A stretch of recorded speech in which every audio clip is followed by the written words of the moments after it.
YouTube চেনেললৈ স্বাগতম জনাইছোঁ। আজি ঘৰতে অতি সহজভাৱে পোৱা অসমীয়া কিছুমান থলুৱা শাক-পাচলিৰে ৰন্ধা এখন অসমীয়া থালি আপোনালোকৰ মাজলৈ লৈ আহিছোঁ।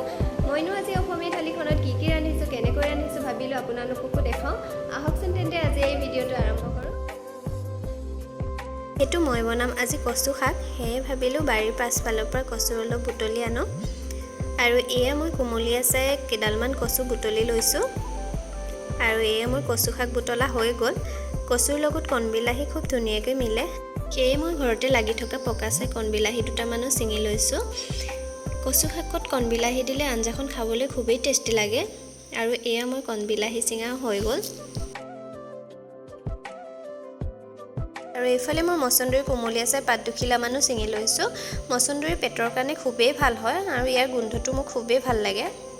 আৰু এইফালে মই ছিঙি লৈছোঁ মধুসোলেং আঞ্জাত দি খাই খুব ভাল লাগে। আৰু এইফালে ছিঙি লৈছোঁ মই দুখিলামান মান ধনিয়া, আৰু লগতে এয়া নৰসিংহ পাত দুখিলামানো ছিঙি লৈছোঁ কোমলীয়া চাই। আৰু আনফালে মায়ে এয়া ছিঙি দিছে ভেদাইলতা পাত দি পকৰি বনাম। আপোনালোকে ভিডিঅ'টো শেষলৈকে চাই থাকিলে গম পাব মইনো কি বনাইছোঁ। এয়া মই বুটলি অনা কচু শাক, নৰসিংহ পাত, মধুসোলেং, মান ধনিয়া, কণবিলাহী আৰু এইফালে হৈছে মচন্দৰী পাত। এইফালে মই কুকাৰ এটাত একেলগে গোটেইখিনি দি দিছোঁ। কচু শাক, কণবিলাহী, লগতে দুটা বৰবিলাহী, অলপমান মচুৰ দাইল, আৰু লগতে এয়া মই দিছোঁ মধুসোলেং পাত, আৰু লগতে দুখিলামান দিছোঁ মচন্দৰী পাত।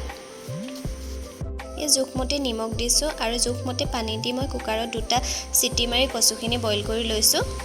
আৰু এই বইল হ'লত মই ধুনীয়াকৈ ঘুটনিডাল মাৰি লৈছোঁ। এইফালে কচুখিনি তেল মাৰিবৰ কাৰণে মই লৈছোঁ কেইটামান নহৰু, আদা, 3টা শুকান জলকীয়া, আৰু লগত লৈছোঁ এয়া জালুক আৰু জিৰা। এইখিনি ধুনীয়াকৈ পেষ্ট এটা বনাই ল'লোঁ। এইফালে এখন কেৰাহী পাতি ইয়াতে মই দি দিছোঁ মিঠাতেলখিনি গৰম হ'লত ইয়াতে মই দি দিছোঁ দুটামান পাঁচফোৰণ।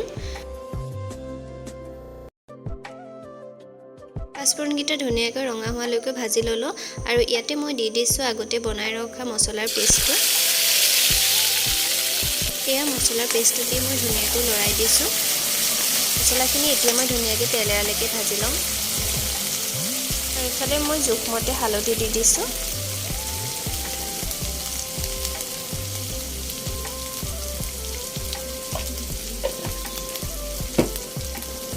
এতিয়া মই মছলাখিনি ধুনীয়াকৈ তেল এৰালৈকে ভাজি ল'ম। আচলতে মছলাখিনি যিমানেই ধুনীয়াকৈ ভজা হয় আঞ্জাখন খাবলৈ সিমানেই সোৱাদ লগা হয়।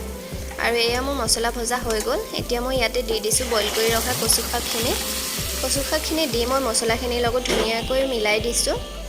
আৰু গেছত 5 মিনিটমান ৰাখি এটা উতল অহালৈকে মই ৰখাই দিছোঁ কচুখিনি। আৰু এতিয়া মোৰ কচুখিনি হৈ গ'ল খাব পৰা। দেখিছেনে কি ধুনীয়া কালাৰ আহিছে। ইফালেও মই মাছকেইটা ধুনীয়াকৈ নিমখ হালধি সানি লৈছোঁ। আৰু এতিয়া মই গৰম তেলত মাছকেইটা ধুনীয়াকৈ ফ্ৰাই কৰি ল'ম। মাছ ভাজোঁতে আচলতে বহুত সাৱধান হ'ব লাগে। দেখিছেনে কেনেকৈ মাছকেইটা ফুটিছে।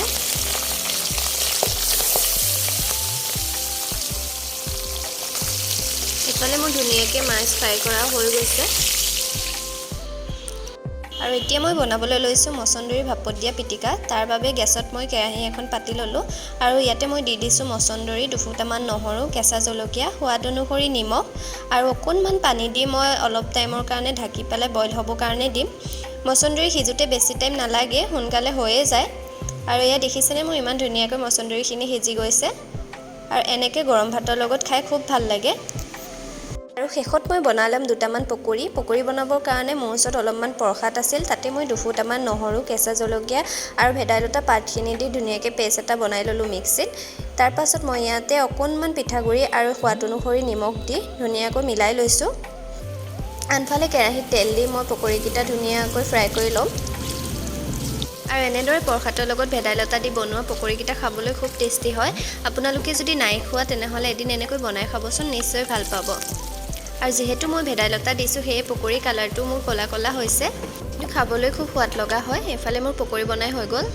আৰু আজি মই থলুৱাভাৱে ৰন্ধা মোৰ অসমীয়া থালিখন ৰেডি হৈ গ'ল।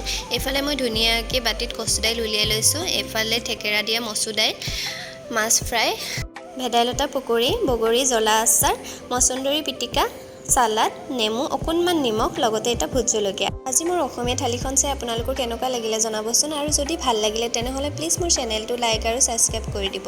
পুনৰ এটা নতুন ভিডিঅ'ৰ সৈতে আপোনালোকৰ মাজলৈ আহিম। আজিলৈ ধন্যবাদ।